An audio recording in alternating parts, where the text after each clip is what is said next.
తిరుమల శ్రీ వెంకటేశ్వర స్వామిని దర్శించుకోవడం జరిగింది.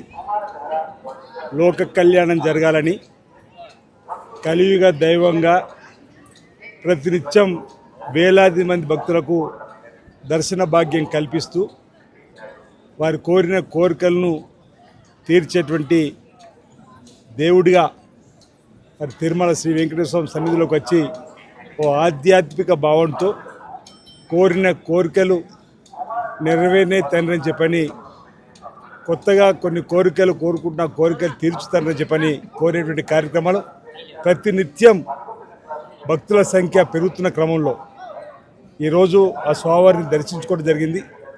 గతంలో శాసనసభ్యుడిగా ప్రభుత్వ విప్గా కూడా ఎంపికైన సందర్భంలో ఆ స్వామివారికి ఆశీస్సులను తీసుకొని తెలంగాణ రాష్ట్ర ప్రభుత్వం కూడా గౌరవ ముఖ్యమంత్రి రేవంత్ రెడ్డి గారి నాయకత్వంలో అనేక చక్కటి సంక్షేమ కార్యక్రమాలు తీసుకొని ముందుకు పోతున్న క్రమంలో పరిపాలన సజావుగా సాగే విధంగా కూడా లోక కళ్యాణం జరిగే విధంగా చూడు తండ్రిని ఆ కలియుగ దైవమైనటువంటి శ్రీ వెంకటేశ్వర స్వామిని వేడుకోవడం జరిగింది. తెలంగాణలో ప్రభుత్వం ఏర్పడగానే అంతకంటే ముందు ఇచ్చిన హామీల్ని ఒకటొకటి అమలు చేస్తూ ముందుకు పోతా ఉంది తెలంగాణ రాష్ట్ర ప్రభుత్వం గౌరవ ముఖ్యమంత్రి రేవంత్ రెడ్డి గారి నాయకత్వంలో. రైతులకు రుణమాఫీని 25,50,000 మంది కుటుంబాలకు ఇంచుమించు 21,000 కోట్లు ఇవ్వడం, గృహజ్యోతి 200 యూనిట్లు కరెంటు, గతంలో రైతులకు ఉచిత కరెంటు ఇచ్చింది ఆనాడు కాంగ్రెస్ ప్రభుత్వం. ఈరోజు కూడా మళ్ళీ రేవంత్ రెడ్డి నాయకత్వంలో పేదల ఇళ్లకు 200 యూనిట్లు కరెంటు కాల్చుకున్నట్టు ఉచితంగా ఇస్తూ ఉన్నాం. అదేవిధంగా అక్కడ ఆడతల్లు ఆర్టీసీ బస్సులో ప్రయాణం ఉచితం చేసినాం. ఇప్పటి వరకు 1,150 కోట్ల ప్రయాణాలు జరిగినాయి. 5,000 పైచిలుకు కోట్లు ఆడతల్లుకు ఆదా అయ్యే క్రమంతో పాటు ఆర్టీసీ కూడా లాభదాయకం కూడా జరిగినటువంటి కార్యక్రమం.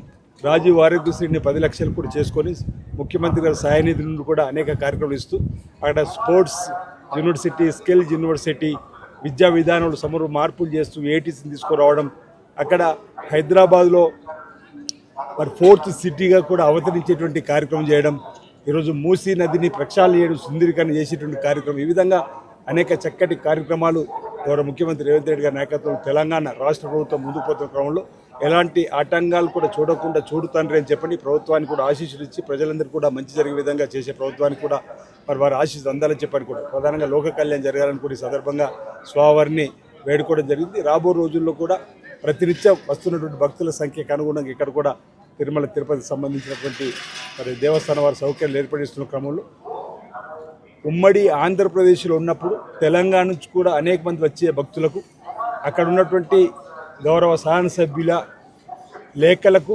శాసనమండలి సభ్యుల లేఖలకు సిఫారసుతో ఇక్కడ మరి దర్శన భాగ్యం కల్పించేవాళ్ళు. ఈ మధ్యలో తెలంగాణ నుంచి వచ్చేటువంటి శాసనసభ్యులకు సంబంధించి, శాసనమండలికి సంబంధించి, పార్లమెంట్కి సంబంధించినటువంటి సిఫారసు లేఖలకు అక్కడ భక్తులకు దర్శన భాగ్యం కలిగించాలని మా గౌరవ ముఖ్యమంత్రి రేవంత్ రెడ్డి గారు ఇక్కడ ఆంధ్రప్రదేశ్ ముఖ్యమంత్రి శ్రీ చంద్రబాబు నాయుడు గారికి లేఖ రాయగానే వారు ప్రభుత్వ పక్షాన్ని ఒప్పుకోవడం జరిగింది గత 2 మాసాల క్రితం, 3 మాసాల క్రితం కూడా. కానీ ఇప్పటివరకు ఇంకా టీటీడీ అధికార యంత్రాంగం తరఫున ఆ లేఖల సిఫారసు తెలంగాణ నుంచి వచ్చేటువంటి వారికి సంబంధించిన లేఖలు ఇంకా తీసుకోవడం లేదు. కాబట్టి ఈ సందర్భంగా నేను ఇక్కడ ఉన్నటువంటి ఆలయ ఈఓ గారికి, ఆలయ చైర్మన్ గారికి మా తెలంగాణ ప్రభుత్వ పక్షాన ఇప్పటికే మా ముఖ్యమంత్రి గారు ఇచ్చినటువంటి లేఖ ఆధారంగా ఇక్కడ ముఖ్యమంత్రి చంద్రబాబు నాయుడు ఇచ్చినటువంటి ఆదేశాలకు అనుగుణంగా తెలంగాణ నుంచి వచ్చే భక్తులకు కూడా అక్కడ శాసనసభ్యులు, శాసనమండలి సభ్యులు, పార్లమెంట్ సభ్యులు, మంత్రులు ఇచ్చేటువంటి సిఫారసు లేఖ తీసుకుంటారు. సిఫారసు లేఖలు తీసుకొని వారు కూడా దర్శన భాగ్యం త్వరగతిన శ్రీ వెంకటేశ్వర స్వామి వారిది కలిగే విధంగా చూడాలని చెప్పని ఇక్కడ ఉన్నటువంటి టీటీడీ బోర్డు చైర్మన్, సభ్యులు, ఈఓ గారికి కూడా సందర్భంగా కోరుతా ఉన్నాను.